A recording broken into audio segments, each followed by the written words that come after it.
welcome to another episode of Coffee Talk with Encore. Today we'll be discussing how to code for both ambulation and stairs using Section GG's functional levels coding. Ambulation and the ability to safely walk up and down stairs is important for most, if not all, of our patients. However, if we are not coding these item sets accurately at the time of admission and at the time of discharge, we could be shortchanging the facility, our patients, and ourselves in being able to show that functional improvement that our patients are making throughout the course of treatment. So today we'll be discussing several tips and tricks as to how we can accurately code for these functional activities.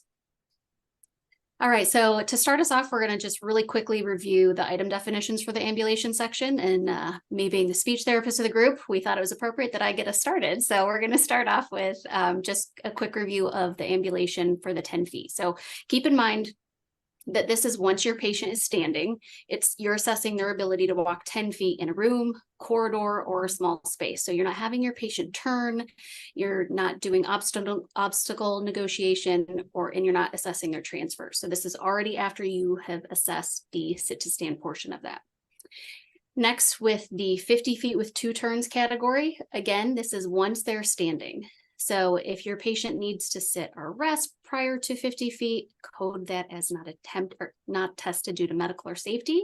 And then just keep in mind that the turns are 90 degrees. So if you're walking your patient down the hall, they can make a 90-degree turn left or right, like they're entering their room. And then lastly, the stairs. So once your patient is standing, you're assessing their ability to use a handrail or not a handrail, and then you can assess it with or without whatever assistive device they need. So you're assessing 1 curb or step, 4, and then 12. So if the patient completed both a curb and a step with a railing, code based on the higher assistance level of the 2 types that you assess. So Kelly, I'm going to kind of throw it over to you. Can you elaborate on those assist levels?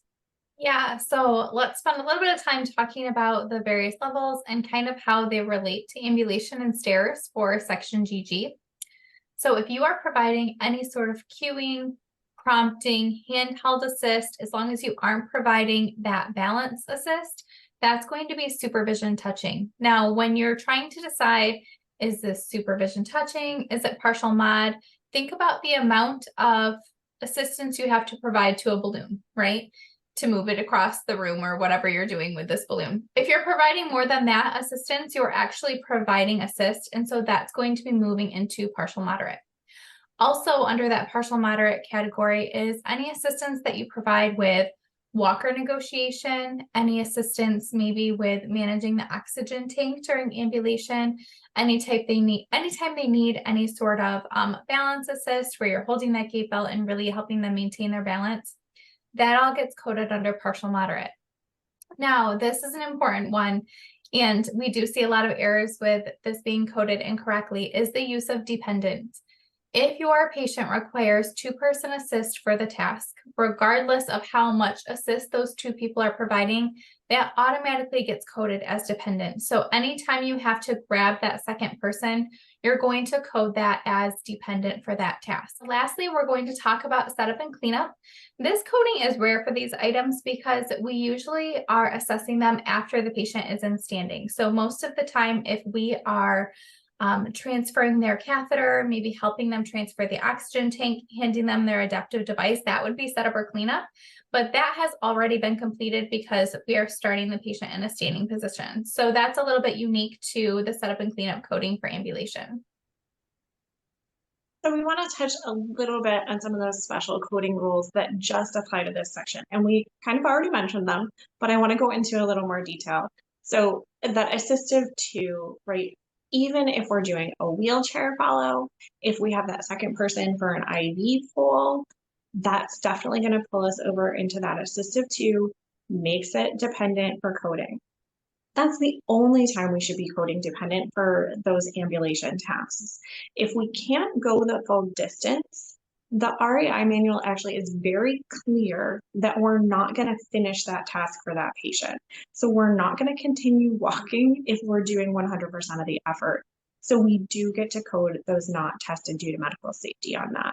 And it's right in there, there's examples. So take a look. I promise you that's how it's documented in the RAI manual. The one curb or step is the only time the RAI manual tells us to not average the patient's abilities. And this is the difference between doing a curb with no railing or doing one step up with a railing. And that's when it tells us to use the higher level of assistance to code that, because it's looking for what's going to be safe for the patient most of the time. And in that case, it's the higher level of assistance.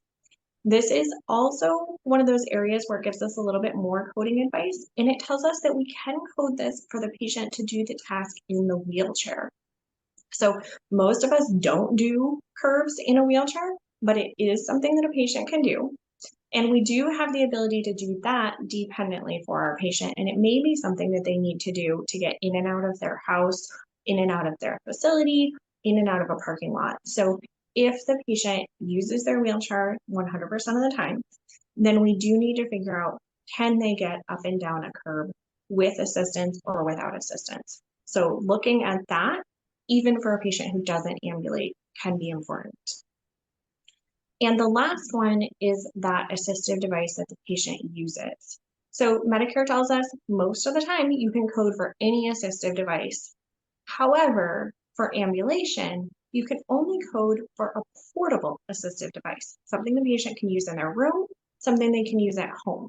So you're not going to code that task if the patient's only able to walk in the parallel bars with an off waiting system, or something that you're not going to give them to take down to their room. So if you're using a very unique piece of equipment in the rehab gym, great, but you're still going to code that section GG as not tested due to medical safety until you can get them onto a portable device. So just a couple little unique things for stairs and ambulation. I was just smiling because I'm thinking of the number of times I think people have coded ambulation because while they're using a parallel bar, and you're right, you can't transport that parallel bar set down to the person's room or otherwise in the facility. So certainly want to keep in mind that component when we are coding for ambulation. It certainly has to be a mobile device that they can take with them. So, in listening to all of us, we can certainly see that there are a lot of specifics to be aware of in relation to coding for section GG's ambulation and stairs item sets. And we certainly recommend that when we're choosing GG code levels at that time of evaluation and discharge, for everyone to be very mindful of the importance that accuracy has in documenting our patient's functional ability to perform every one of these tasks. Well, I do want to thank everyone for joining us today and listening in to hear our discussion on accurately coding section GG's ambulation and stairs. And we certainly look forward to having you tune in again next time for our next episode of Coffee Talk with Encore.